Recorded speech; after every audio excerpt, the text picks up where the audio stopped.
comes from one of our partner sponsors, System One Group, formerly Brain Juicer. It's taken me time to get to know the new name.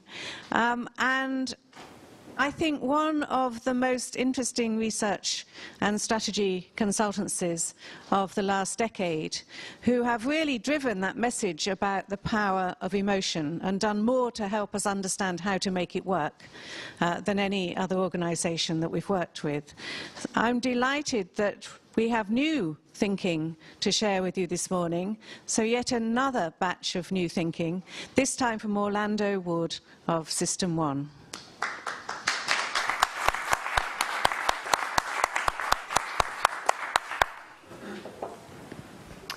Hello everyone, good morning, and delighted to be here and to share some new learnings today with you from the IPA's database. I'm going to be talking today about the Fluent device and long-term profit gain. I will... Yes? On your microphone. Yes, I have. I think, can everyone hear me? Yes. Okay. So I'm going to be talking today about the Fluent device and long-term profit gain.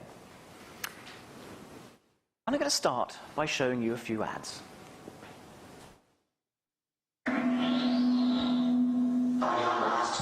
Did you discover what the Earth people eat? Yes, it is a surprise. No, I haven't cooked it before. Yes, it is foreign. No taste, it's not a hamburger. Yes, Alice and Dolly will love it. No Nick, no garlic. And Michael.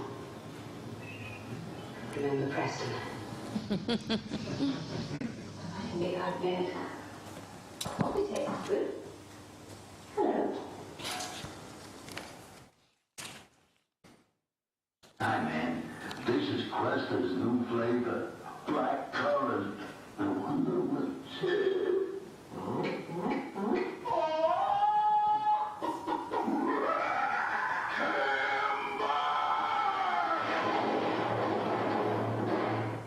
Black currant flavor, huh?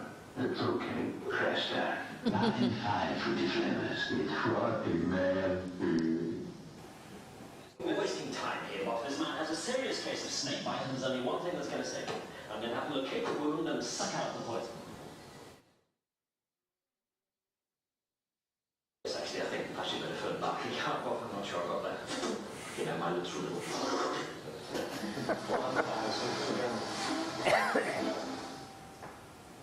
Io Cinzano bianco, signora. Thank you. Ah, yes, gracias. Ah, due. No, mine was a Cinzano as well. Ah, that's better. Oh, can't you just smell those Italian wines? Suffused with herbs and spices and warm. I'm being boring. Oh, sorry. Sorry. Look at your head, sweetie. Sorry about that. Good girl, Phoebe. Let's count today.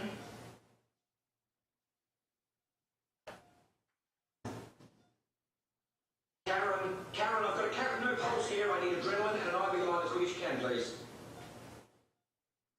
Ah.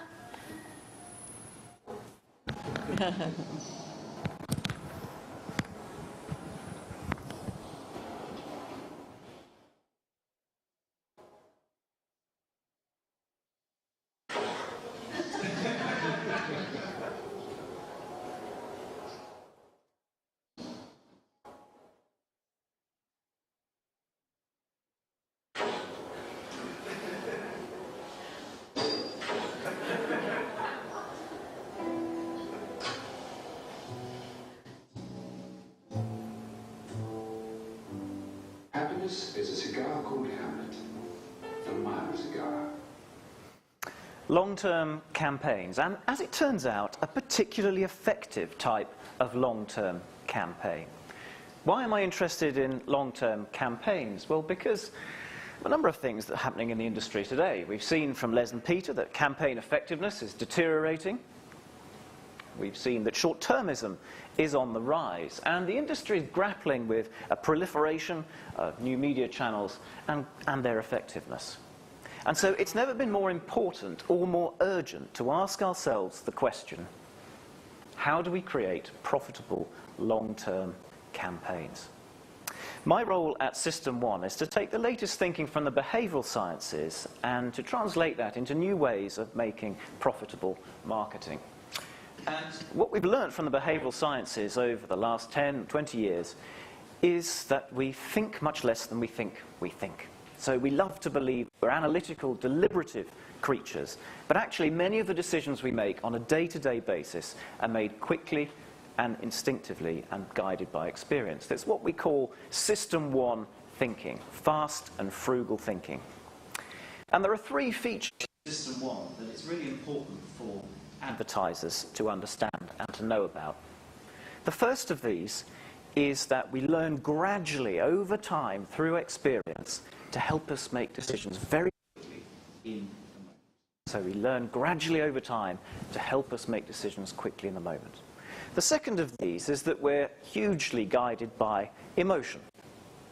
So during the course of our lives, we go through experiences much as like this, and emotions help us to encode whether the experience is good, bad, or indifferent. And that helps us in future experiences, similar occasions, to make decisions between alternatives.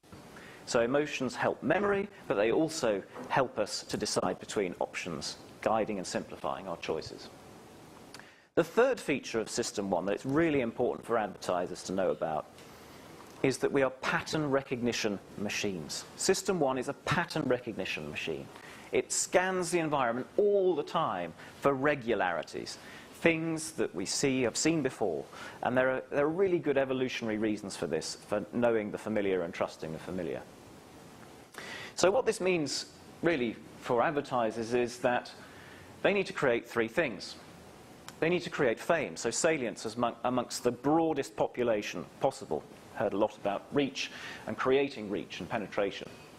Because to our System 1 minds, if a brand comes quickly and easily to mind, it is a good choice.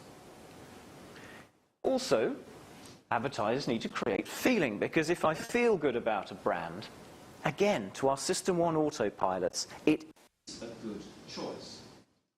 Both fame and feeling are talked about quite a lot by Les and Peter and the IPA, but there is a third F.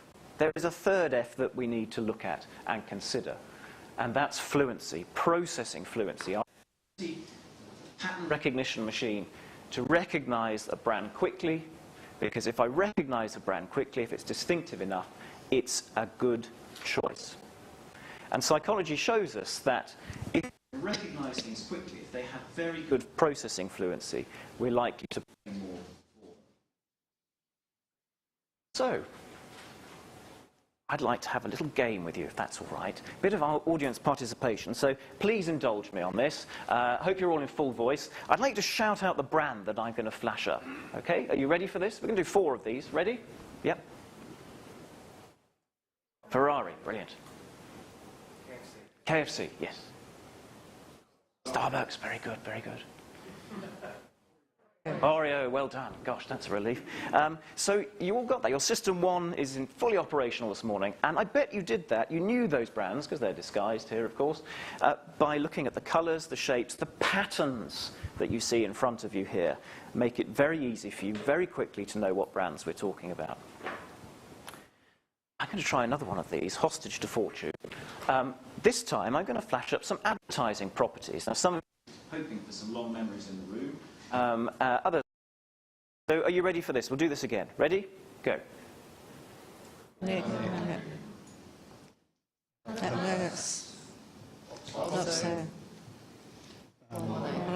Brilliant.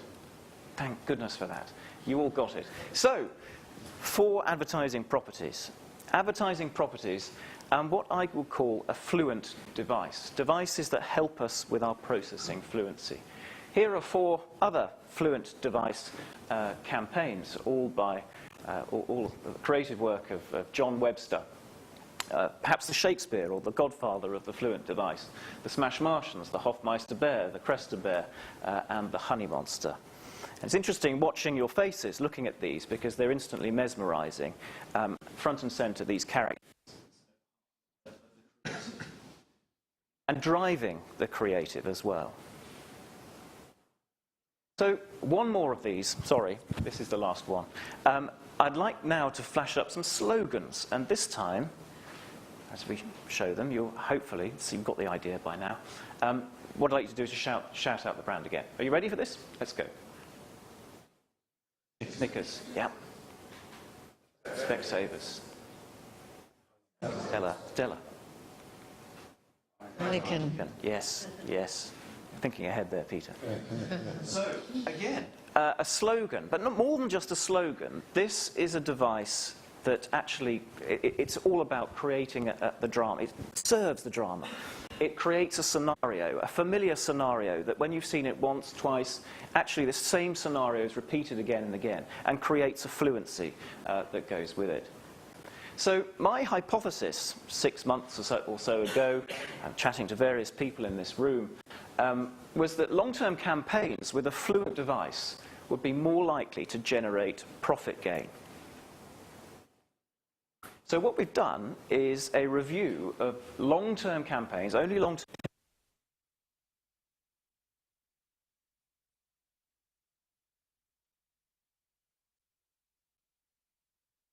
device, one of those two definitions that I've just shared with you. And we haven't had the visibility of the effectiveness data. We've done this blind. And then Peter has very kindly looked at how profitable these campaigns are, the sort of effects that they have in the business world. And so this independent analysis has helped us to look at whether these things are more profitable or not, and whether we should be using them. And thank you, I should say, both to Peter and the IPA for helping me to do this. So Peter very sensibly said at the start of this, well, look, I think you need to have some sensible definitions here. So here are our two definitions. So fluent device definition number 1, a fictitious character or characters, it could be humans or creatures, created by the brand and used as the primary vehicle for the drama in more than one ad across a campaign. So here you've got some examples from the IPA database. All of those appear on the IPA Databank. The second definition is a creative conceit or an expression in the form of a slogan used more than once in a campaign as the primary vehicle for the drama, without which the ad would make little sense. These campaigns would make little sense if these slogans did not exist. So they are driving the drama. So you're not you when you're hungry, you should have gone to Specsavers, reassuringly expensive, and the priceless scenario and treatment. So before we look at the results of our work, it's worth just pondering for a minute on the databank and what we have at our disposal. So we have, since going back to 1980, about 620 long-term campaigns. What we're going to be looking at today are two different time periods from that. We're not going to go back that far. We're going to go back to 1992. And 1990 was the year that the long and broad effects category was introduced. And in 1992, we see an explosion, a doubling in the number of long-term campaigns that on that database. So we're going back to 1992. But for our effectiveness measures, we're going to go back to 1998. And this 1998 was a time when there was a slight change in the way that the effects were coded up. So Peter and I have gone back to 98 to look at the effectiveness data. So what did we find? Well, first of all, it's worth just knowing how many of these things there are. And there are about, of all the long-term campaigns, however you look at it, back 98 or 92, about 25% of these long-term campaigns have a fluent device, and pretty evenly split between either character or slogan. And there's some overlap between these, because, of course, you can have both of these things. Perhaps the Hofmeister Bear is a good example of that, follow the bear. So you can have both of those, but largely speaking, they're roughly exclusive. So are they more effective? Well, the answer is yes.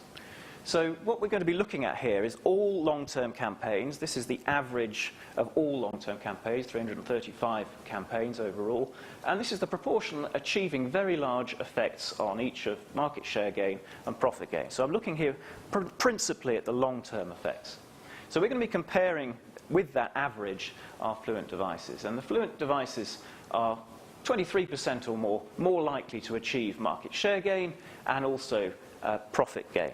So these fluent devices really do work. And these are meaningful differences when you look at the number of cases. Is it just down to greater spend? Well, one thing we can do is filter this analysis on those with excess share of voice data. So here are the results for just those campaigns where we have excess share of voice data. I'm just going to put across the top there excess share of voice, the average excess share of voice. You can see actually it's slightly lower for Fluent Device campaigns than it is for all long-term campaigns. And still slightly better, in fact much better in terms of profit gain when it comes to the Fluent Device campaigns. So these things are more effective, and as an indication, a very strong indication that they're perhaps more efficient as well. They're also much more likely to be classified as emotional. So remember, we talked about feeling and fluency. One of the great things about these Fluent Device campaigns is that they're able to combine feeling, so an emotional response that you see when you see the character or the familiar treatment, and also that fluency. So very easy, very memorable to remember these things. And I bet many of you remembered some of those campaigns that I showed earlier. They stay a long time in the memory. So I'm just going to compare now character and slogan devices to see what differences there are between those two. I've classified here new customer gains a long-term effect. We could debate that.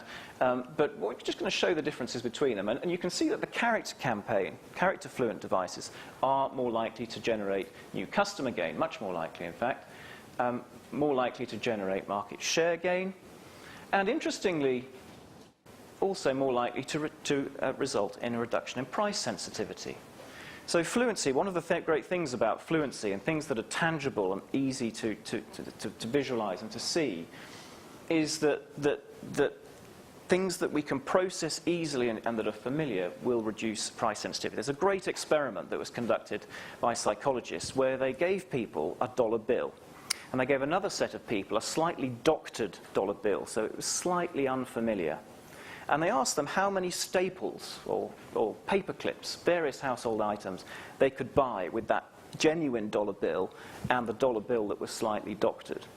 And what they found was that the people who got the genuine dollar bill, that was easy to process and that was familiar, that had fluency, they thought they could buy twice as many paper clips, twice as many staples and so on, as the people who got the slightly unfamiliar one. So fluency helps us because it makes things easier for us, more effortless. It means that we're actually more inclined to go for those options and to pay more for them. Finally, on the long-term ones, profit gain. So profit gain is much higher, as we saw a minute ago, than the average for both character and slogan devices. Slightly lower for character device. I have a couple of hypotheses for why this might be. It could be costs of production. It could be that you have to pay the actors, the celebrities, that sort of thing. But also, what's interesting, if you look at short-term effects, is that the slogan device performs slightly better. And that's, I think, because if you imagine, you're going out there to buy a new pair of glasses, and you hear or see the phrase "should have gone to Specsavers," there is a kind of activation element in that treatment in a way that there isn't with the character device. And these character devices take a long time to develop and to build, so they're not immediate. It takes time to establish them. Get going. My goodness, don't they work? But there's one additional piece of analysis that I've done, which I think is quite interesting. And it's to compare this Fluent device, the character device, with what I call a hired device. So a real or fictitious character, and deployed in more than one ad across a campaign, but not created by the brand. And not necessarily the primary vehicle for the drama either. So it could just be, we're using a celebrity here to talk about the new benefits of a particular, media package or something. And we've got some examples here. So BT using ET. They've got Terry's Chocolate Orange with Dawn French, Jamie Oliver, Sainsbury's, and Gary Lineker with Walker's Crisps. So what's interesting about these is that actually they're not nearly as good in the long term. They don't achieve not nearly as likely to achieve very large effects as the character device, as a pure Fluent character device. But what they are a bit better at is achieving short-term activation effects. These celebrities are known, generally speaking, otherwise people wouldn't be using them, and they have a more immediate effect. So, what's the summary of our effectiveness analysis? That, first of all, that Fluent Devices 20% or more likely than average to achieve the important long-term effects of market share gain and profit gain. And actually, if you just look at Fluent Device campaigns versus campaigns that have no Fluent Device, so not comparing with the average, but just looking at this kind of the other, if you like, it rises to about 32% more likely to achieve long-term effects. And Fluent Devices are also more efficient than average, at least there's some indication of that in the data. Fluent Devices are particularly powerful because they both speak to the System 1 pattern recognition machine, but also they evoke a powerful, on the whole, emotional response. And we see that campaigns are classified, more likely to be classified as emotional when we break them down to Fluent Devices. And character Fluent Devices generate larger, longer effects, including penetration gain and reductions in price sensitivity. I think that's particularly interesting, the price sensitivity finding, because you wouldn't necessarily think that putting a furry monster on the screen would reduce your price sensitivity, but it can do. Slogan Fluent Devices work almost as hard in the long term, and they're marginally better in the short term. So it might be that you want to think about how you use those two different types of device depending on your brief. And higher devices, characters appropriated by brands are less effective on average than a pure character fluent device. And I have to just clarify again here that these aren't necessarily defined as those characters driving the drama. So it's worth pointing that out. So that's the first part of the presentation. The second part of the presentation is looking at the Fluent device over time, because there's been a change in how these devices are used. I'm going to plot back to 1992 for you the incidence of Fluent device campaigns in each of the submission years.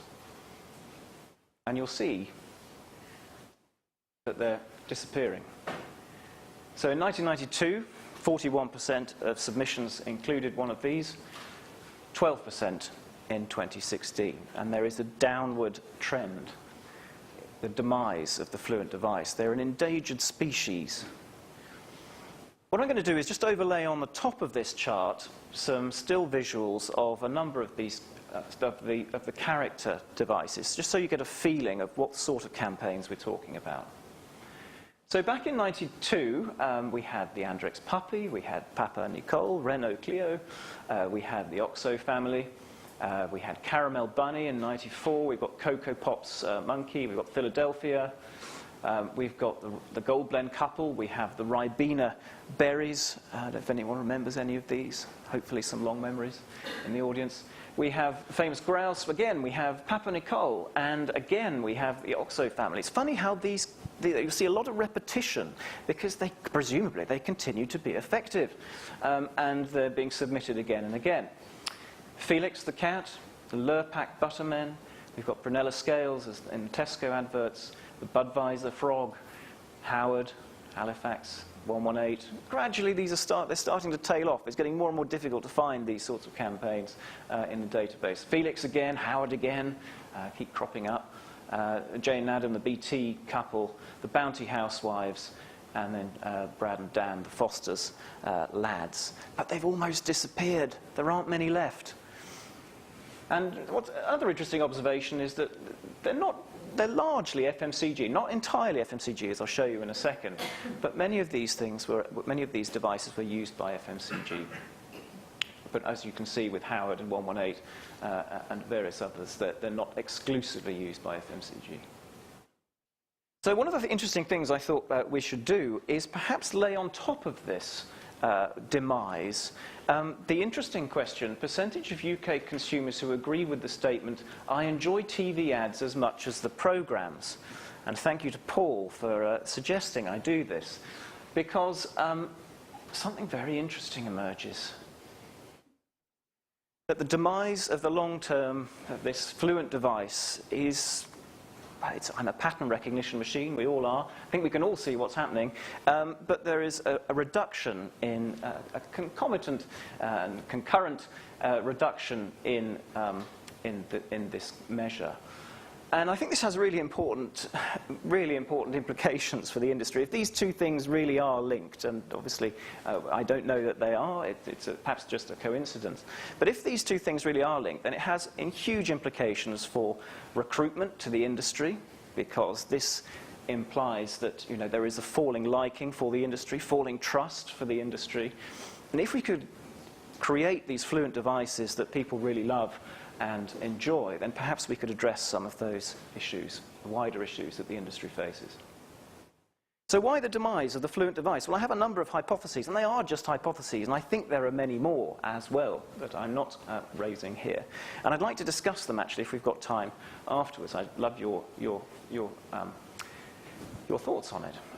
The first hypothesis is that perhaps it's because the historical heartland for fluent devices was FMCG, and perhaps we're not seeing as many FMCG ads now as we did 20 years ago. According to Ubiquity, about 5 to 8% of all ads last year were FMCG, so fairly low levels of FMCG advertising. I don't have any data to support this, but other than the fact that 2/3 of the fluent devices that we looked at back to 1998 were FMCG, and you saw in the chart there some of those. The second is that short-term thinking and activation thinking, as we've been talking about this morning, is creeping into long-term campaigns and the way that people create long-term campaigns and think about long-term campaigns. The third is perhaps a focus on medium rather than message. I hate the word message. It's not really, I don't think, how the best advertising works, but medium rather than message. We talked a bit about the increase of content marketing over the years, Marcia. And if you trace on the databank the proportion of all long-term campaigns using any online channel, you can see an increase. Now, I don't think it is purely down to this by any means, but it would be a terrible shame if the two things were connected, because what the Fluent device enables you to do is to work very quickly and very easily, say in any given Facebook feed, 2 seconds of the honey monster, and those neural networks are refreshed, emotions evoked, and you've done your job. So fluent devices can be really helpful in the digital era. The fourth, just a thought, is it the way that creative teams are structured? In his memo to all staff in 1994, David Abbott warned of the consequences of having more than one creative team working on any one brief at any one time. If you've got multiple teams working on a brief, perhaps even these days multiple agencies working on the same brief, then it's very difficult to maintain consistency over time and ensure that these sorts of fluent devices are maintained. Also, increasingly short tenures of CMOs and other interested parties. The fifth one really is just, is it creative fashion? Is it the zeitgeist that there is an instinctive move away from populist artifice? These are pure artifice at their heart. They're created from nothing, towards the authentic and towards experiences, towards always-on content. I was reflecting on this and reflecting on the story today, and I remember hearing about John Webster, who I mentioned earlier, perhaps the godfather of the fluent device. And he was working with his creative partner, Chris Wilkins, at the time, on the Cadbury Smash advertising. And it occurred to them that if Martians came down to Earth and realized that we peeled potatoes, boiled them for 20 minutes, and then mashed them up, that they'd think we were crazy. Why wouldn't we just use Smash powder instead from a packet? And so I got me thinking, what would the Martian think of the story that I have told today? And I think this video, a short homage to John Webster, perhaps gives you the answer. On your last trip, did you discover how the Earth people advertise? They use a great many of these. They place them on their tiny screens, run them for a few of their months, then never use them again. They are clearly a most primitive people. For mash, get smash. And And for long-term, effective advertising, get a Fluent device. Let's bring them back. Thank you very much.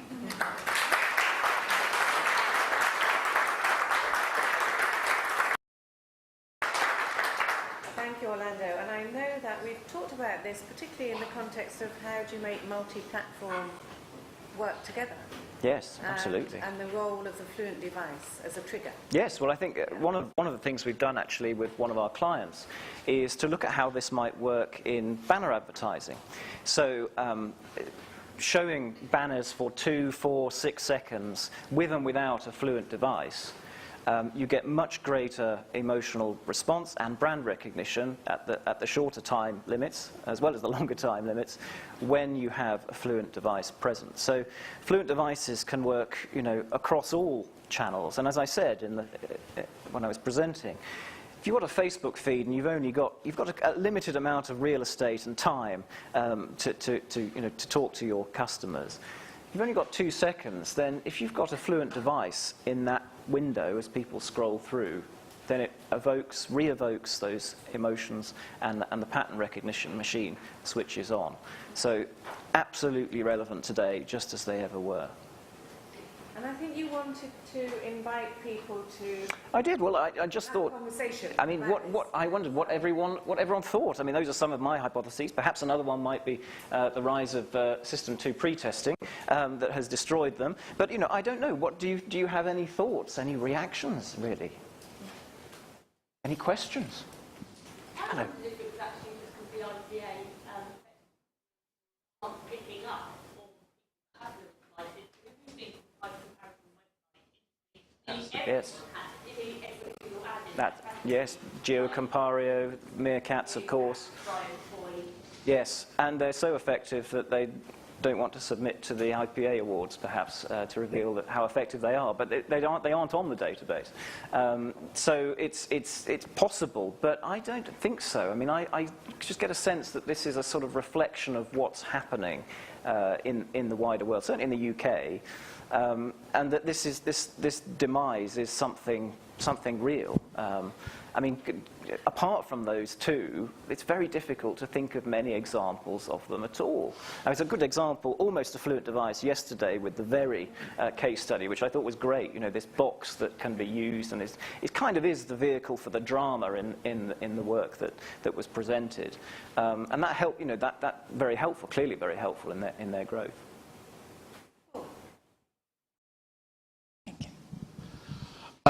Yeah, and as far as I know, I mean, neither the Meerkats nor, correct me if I'm wrong, nor GeoCompario, nor any of those people, they're not winning creative awards. They're not winning at Cannes, and they're not really valued that much in the creative community. And I think if there is a decline in this type of advertising, and I agree with you that I think there is, even though the IPA awards don't necessarily entirely reflect it, I think it's simply because it's creatively out of fashion, and that creative people no longer want to do stuff that is popular.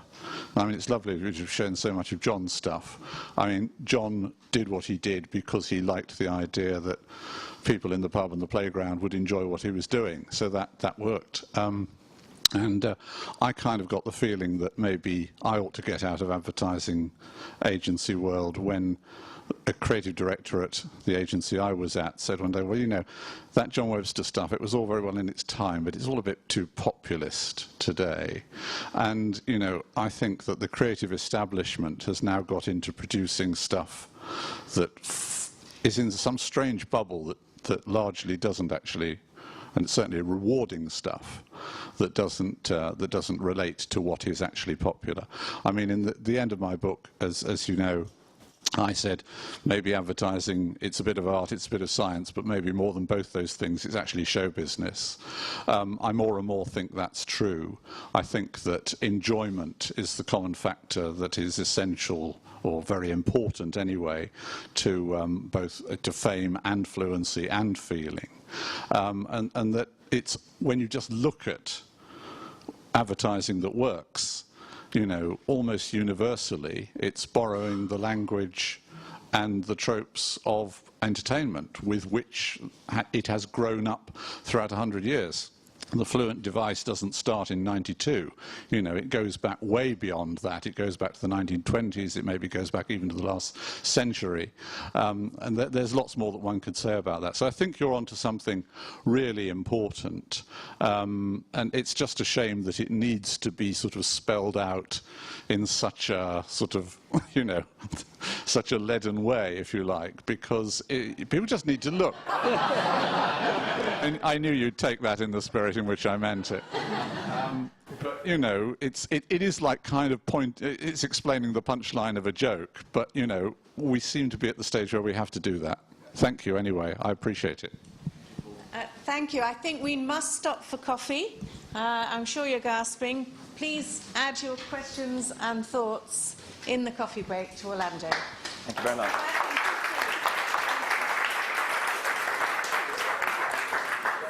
Orlando, do you mind? Yeah. Fab. Thank you. That's it. Bravo. So cool.